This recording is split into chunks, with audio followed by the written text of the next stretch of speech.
At 10:58 on a Friday night, someone knocked on my front door hard enough to make the glass tremble in its frame. I had just turned off the kitchen light. My 9-year-old son, Eli, had been asleep for almost an hour, and rain was coming down in silver sheets across the porch. When I opened the door, my ex-wife stood beneath the yellow porch lamp with wet hair, a navy travel bag in one hand, and an expression I had not seen on her face since the week our marriage ended. Not anger, not pride, fear.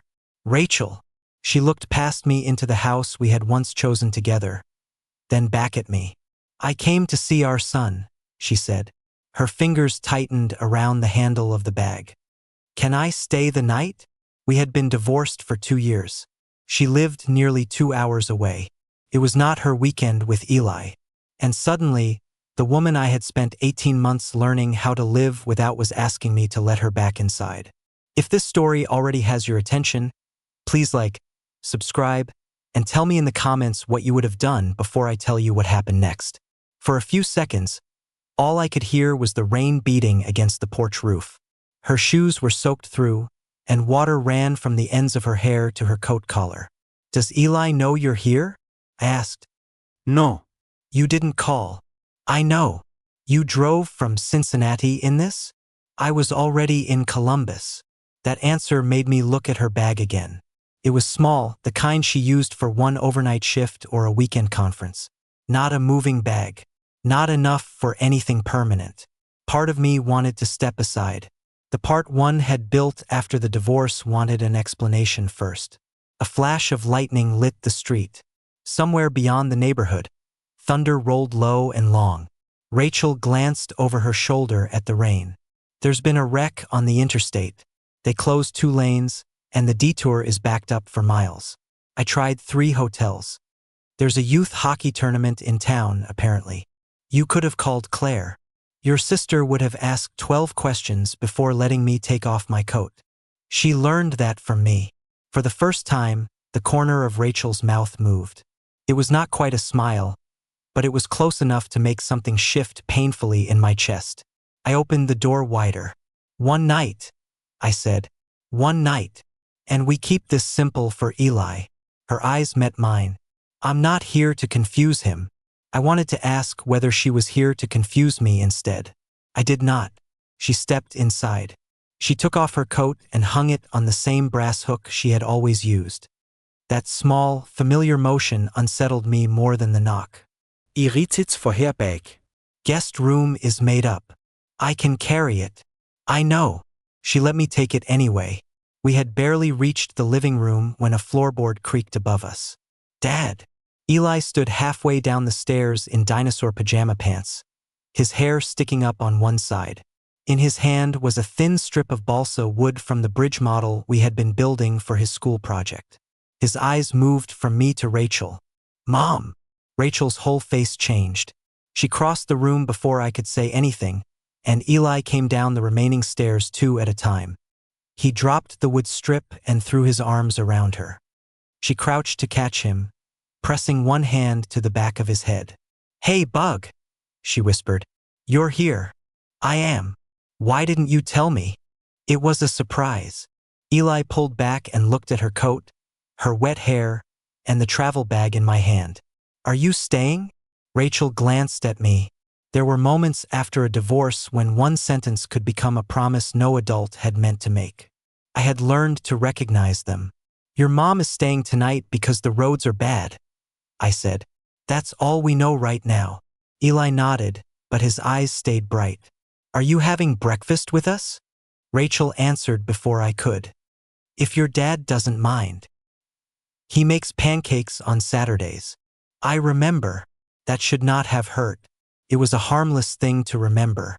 But Rachel had not sat at our Saturday breakfast table in almost 4 years. Eli bent to pick up the strip of wood. The bridge still leans.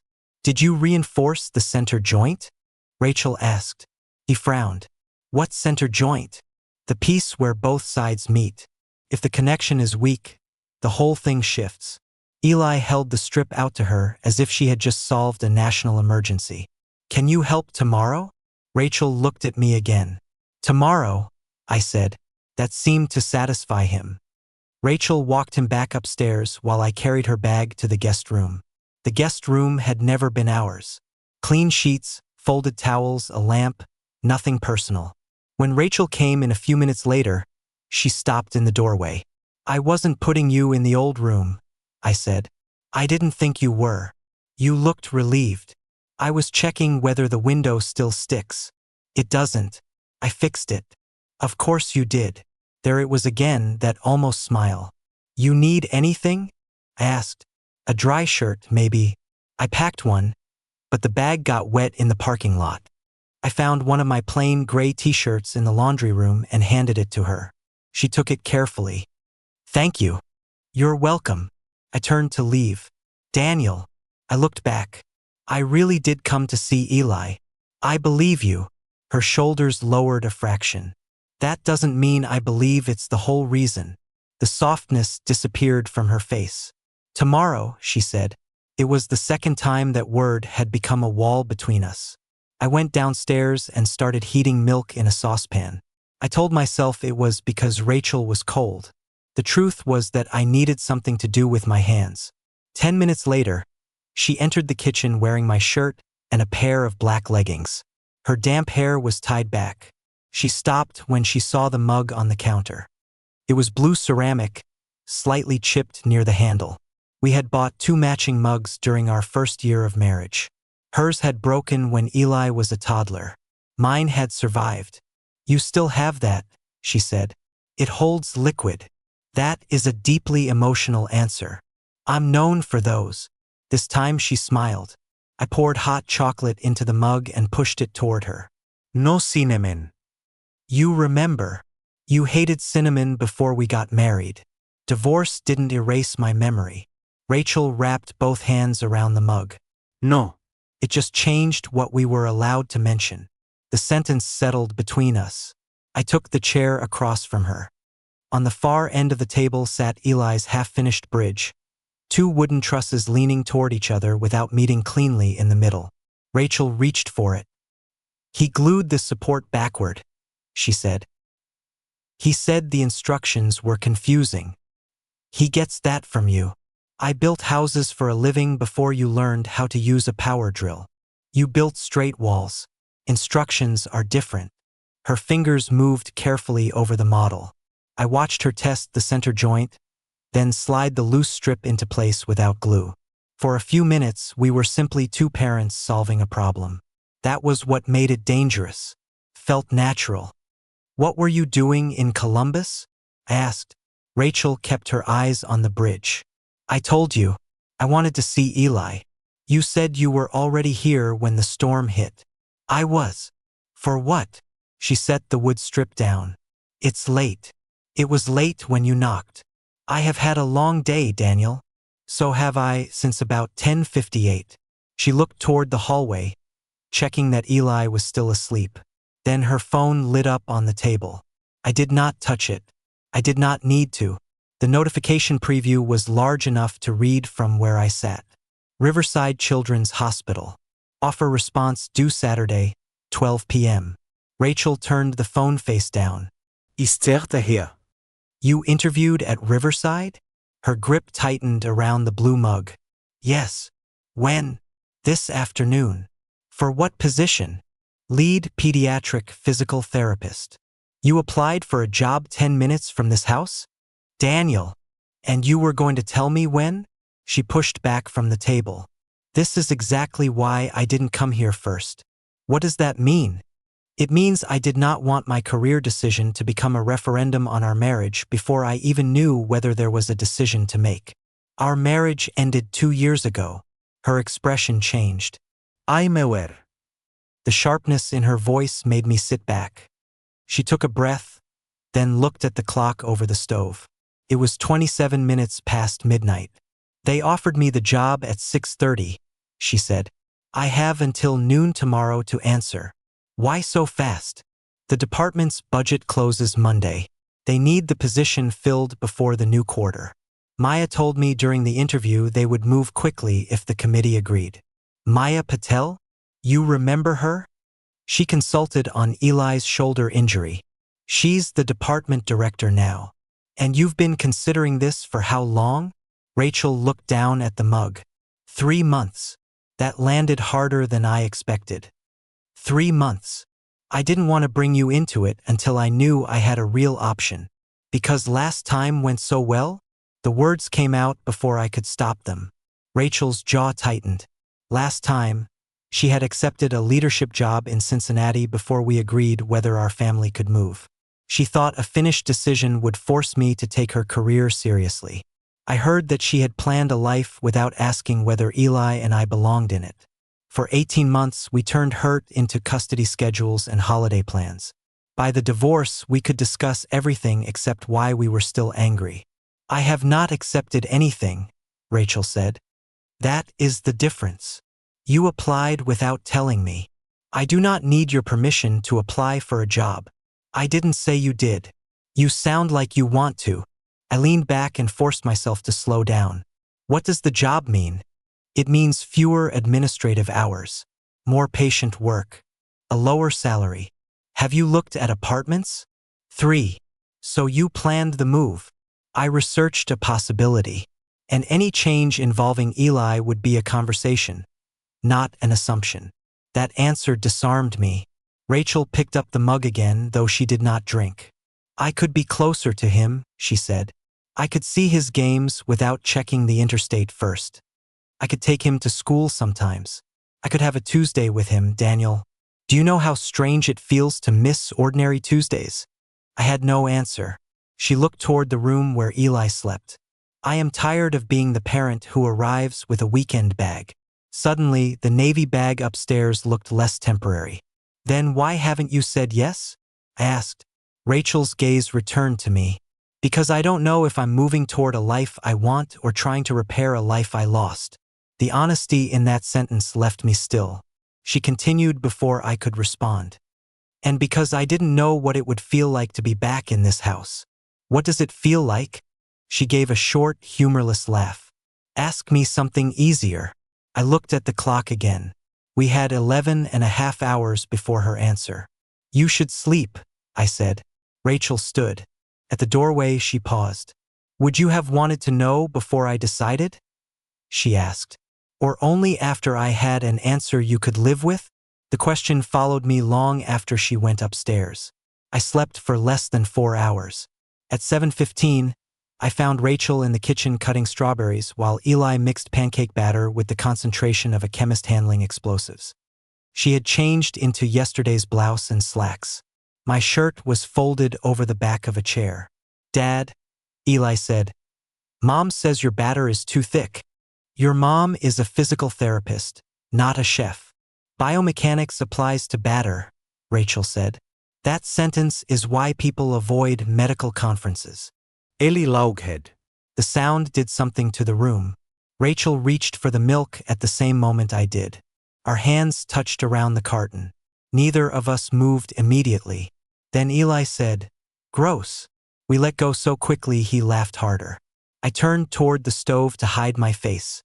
Rachel remembered Eli liked the crisp pancake from the edge of the pan, noticed his allergy medicine was low, and knew the name of his teacher. It should not have surprised me. She called almost every night and drove down twice a month. Distance had simply allowed me to cast myself as the everyday parent and her as the visitor. Watching them together, I saw how unfair that was. Eli carried his plate to the table, where the Riverside folder sat beneath Rachel's purse. The hospital logo showed at the corner. What's Riverside? He asked. Rachel and I looked at each other. It's a hospital, she said. Here? Yes. Why do you have their papers? She put down the knife. I interviewed for a job there. Eli's face brightened instantly. You're moving here? I haven't decided. But if you work here, you could come to my games. Yes. And school night dinner? Sometimes. And you could help with the bridge before Thursday. Rachel smiled, but I saw tension gather in her shoulders. Eli turned to me. Dad, tell her she should. I could have said, you should stay. Eli would have heard love. Rachel might have heard pressure.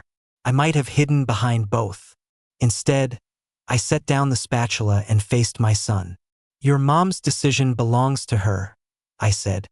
Whatever she chooses, it doesn't change how much she loves you. Eli's excitement dimmed, but he nodded.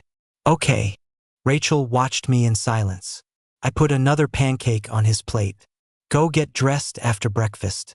We'll finish the bridge before lunch. When Eli left the kitchen, Rachel remained at the table. Thank you, she said. For what? For not making him my reason. He is one of your reasons. One of them. The way she said it made the room feel smaller. I turned off the burner. Are there others? Rachel folded her hands on the table. That depends. On what? Whether you actually want me this close. Esther here. She held my gaze. Not as Eli's mother, she said. Not as a name on a custody calendar. Me. I looked away first. Numbers were safer than her question. The salary is lower. Rent has gone up. You'd need to factor in parking, insurance, and a short lease. Rachel let out a slow breath. I considered all of that, Daniel. I reached for the dish towel and started wiping a counter that was already clean. Rachel stood. I don't need you to solve the move, she said. I need to know whether you want me close enough to try. I stopped wiping. The honest answer was immediate. Yes. I wanted her 10 minutes away. I wanted ordinary Tuesdays too. But wanting her close meant giving her the power to leave again. So I asked another question. What happens if you move here and regret it?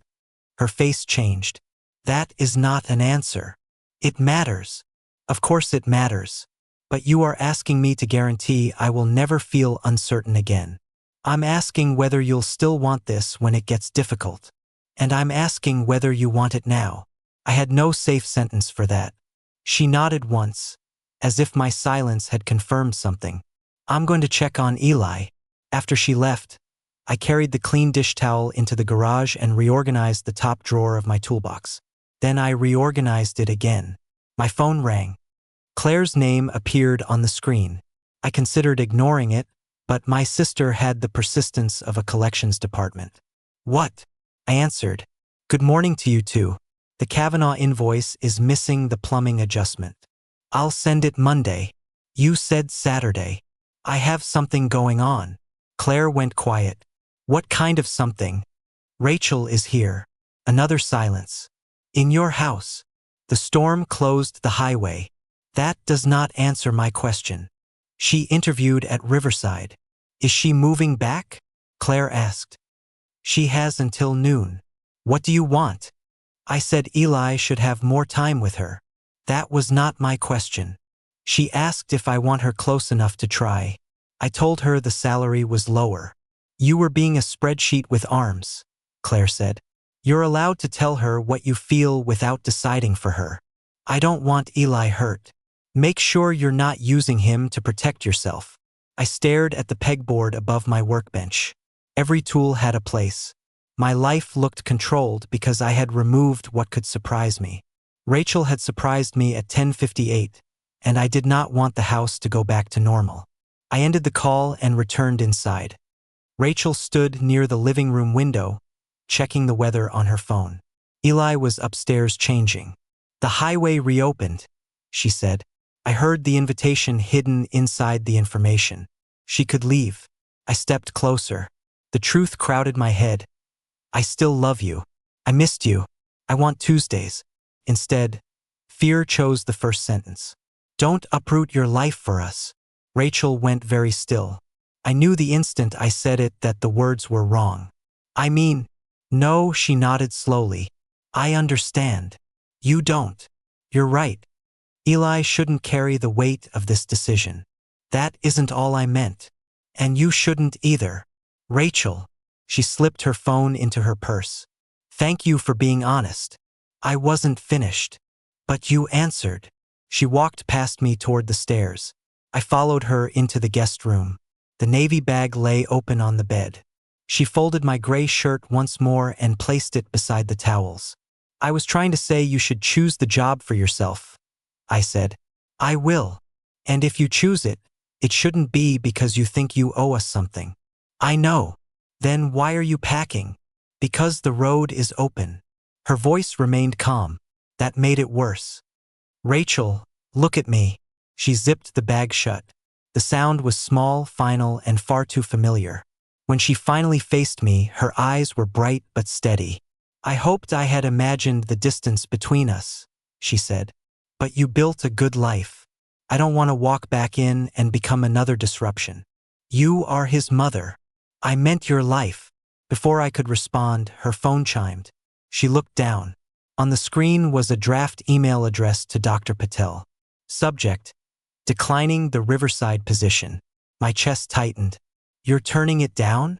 I think staying in Cincinnati is the cleaner choice. Cleaner is not the same as right. She gave me a tired look.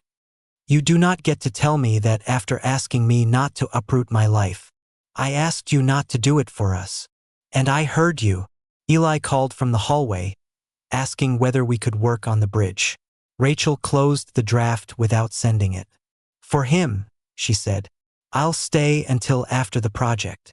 She carried her bag downstairs. The next hour passed in pieces. Rachel helped Eli remove the crooked support. I cut a new strip and he sanded it. We talked about measurements because they were easier than what was happening around the table. At 10:38, Rachel's phone rang. She looked at the screen. Maya. She stepped into the living room and answered. Yes, I know the deadline. I watched her listen. No, I have not sent the email yet. A pause. I understand. I'll call you back before noon. She ended the call. Then she looked toward the guest room, where her bag waited near the stairs. Something in me broke free of the careful structure I had been hiding inside. Give me 10 minutes. Rachel frowned. For what? To say what I should have said an hour ago. Daniel. 10 minutes. Then whatever you decide is yours. I will not argue with it. She studied my face. Finally, she nodded. I opened the front door. The rain had stopped. The porch boards were wet, and the yellow lamp above us was off in daylight. Rachel stepped outside. This is dramatic, she said. I'm not good at dramatic. No. You're good at invoices. I've heard that recently. We stood in the exact place where she had waited the night before. I put my hands on the porch railing because I needed something solid. When you took the Cincinnati job, I told myself I was angry because you chose a city over us. I said. That wasn't the whole truth. Rachel stayed quiet. I was angry because you decided before asking whether we could find a way together. I felt replaceable, so I made sure you felt the same. Whenever you tried to talk, I gave you schedules. I punished you by becoming reasonable. Her mouth tightened. You were not the only one doing damage, she said. I know, but this part is mine. I looked at the dark porch lamp above her. When you knocked, I kept asking what problem you wanted me to solve. That was easier than asking why seeing you in this house felt like getting something back. Rachel's eyes did not leave mine. I do not want you to move here from guilt or because Eli looked happy at breakfast. And I do not want the old marriage back. She flinched at the last sentence. I stepped closer. The old marriage taught both of us how to disappear while standing in the same room. I don't want that again. Then what do you want? There it was. The question I had avoided since she asked it in the kitchen. You, I said, close enough to try. Not because Eli needs us to become a family again. We are already his family. I want the chance to build something new with you, if that is what you choose to. Rachel looked down at the wet boards. For several seconds, she said nothing. Then she laughed once under her breath, and a tear slipped down her cheek. I hate that you finally learned how to answer a direct question after the divorce. I'm late. You're very late. I know.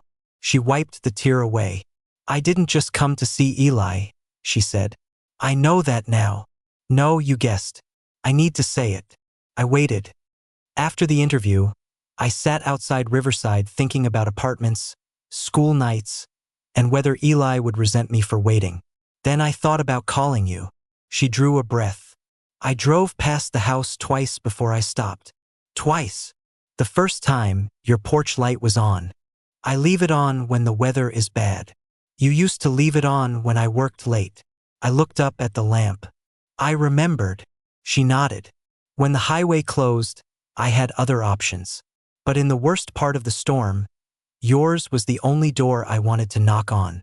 The words settled into me slowly. I was afraid you would let me in only because I'm Eli's mother, she said. And I was afraid you wouldn't let me in at all. I almost asked for a complete explanation on the porch. That sounds like you. I'm glad I didn't. Rachel looked toward the front window. Through the glass, Eli sat at the table holding the bridge upright while the glue dried. I need to make the job decision separately from this, she said. Yes. If I take it, I need to know I did it because I want the work and I want to be near Eli. Yes. And if we try again, I need it not to be a reward for moving. Yes. You are agreeing quickly. I had 2 years to prepare. That brought back the smallest smile. I'm going to call Maya, she said. I nodded. Rachel went inside and closed the door gently behind her. I stayed on the porch. For once, I did not follow or offer numbers. I gave her what I had failed to give her years earlier. Room to decide before I demanded an answer I could live with. Through the window, I saw her stand near the kitchen counter with the phone at her ear. She listened. She spoke. She looked toward Eli, then toward the unfinished bridge.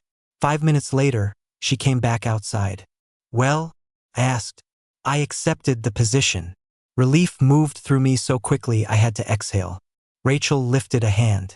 Before you say anything, I accepted because the pediatric program is exactly where I want my career to go. I accepted because I am tired of missing Tuesdays. And I accepted because I can afford a smaller apartment. Understood. I did not accept because you stood on a porch and made one good speech. I thought it was at least 2 good paragraphs. It was improving near the end. I smiled. She folded her arms. Now there is a second decision. My heart started pounding again. We do not move back in together. Agreed. We find a counselor before we tell ourselves love will fix our communication. Agreed. We do not tell Eli we are trying again until we know we can handle disappointment without turning it into war. Agreed. And you do not build shelves in my apartment unless I ask. That one feels unreasonable. Daniel. Agreed. Rachel's arms loosened. Then ask me properly. I blinked. Ask you what? She tilted her head. For a man who negotiated contracts for a living, I could be remarkably slow. I stepped closer. Rachel Mercer, would you have dinner with me next Friday? Is this about custody? No. Is Eli coming? No. Are you going to discuss my retirement plan? Only if the date goes very badly. She smiled fully then, the same smile that had made me ask for her number 12 years earlier. Yes, she said. I'll have dinner with you. I reached for her hand, but stopped before touching it. Can I kiss you? Her smile softened. Yes. The kiss was gentle. There was no desperate reunion and no promise that the past had disappeared. For one quiet moment, the years between us simply stopped controlling us. When we pulled apart, Rachel rested her forehead against mine. One date, she said. One date. And counseling. I already agreed. You agree to things faster when you're kissing me. I'm gathering useful data. She laughed, and from inside the house Eli shouted, Is the bridge dry yet? Rachel and I stepped apart. Almost, she called. We returned to the kitchen as 2 adults who had made a decision and 2 parents who were not ready to give their son a promise until we had earned it. For months later, Rachel lived in a second-floor apartment 10 minutes from my house. She worked at Riverside, came to Tuesday soccer practices, ate with us twice a week, and took Eli to school on Thursdays. Some weekends he stayed with her. Other weekends she helped me burn pancakes. We went to counseling. By our 4th counseling session, we had learned that I'm being practical often meant I was scared, while I've handled it meant Rachel feared no one would make room for what she wanted. We argued twice in those 4 months. The first time, Rachel asked for an hour before finishing the conversation instead of driving away. The second time, I asked what she needed before opening my laptop to make a plan. Neither argument became a disaster. That was how I knew we were changing. On a cool October evening, I set 3 plates on the kitchen table. Eli placed his finished bridge model in the center, where a vase would normally go. The new center support was straight and strong. Mom says this one can hold 10 pounds, he told me. Your mom likes ambitious estimates. It held my backpack. That explains the crushed railing. The door unlocked. Rachel stepped inside carrying dinner. I had given her a key with one rule. It was for planned evenings, not permission to erase our boundaries. She hung her coat on the brass hook in the entryway, the same one she had used the night she came back. You're early, I said. 3 minutes. I turned on the porch light 20 minutes ago. Rachel glanced through the window at the yellow glow. I noticed. I knew you were coming.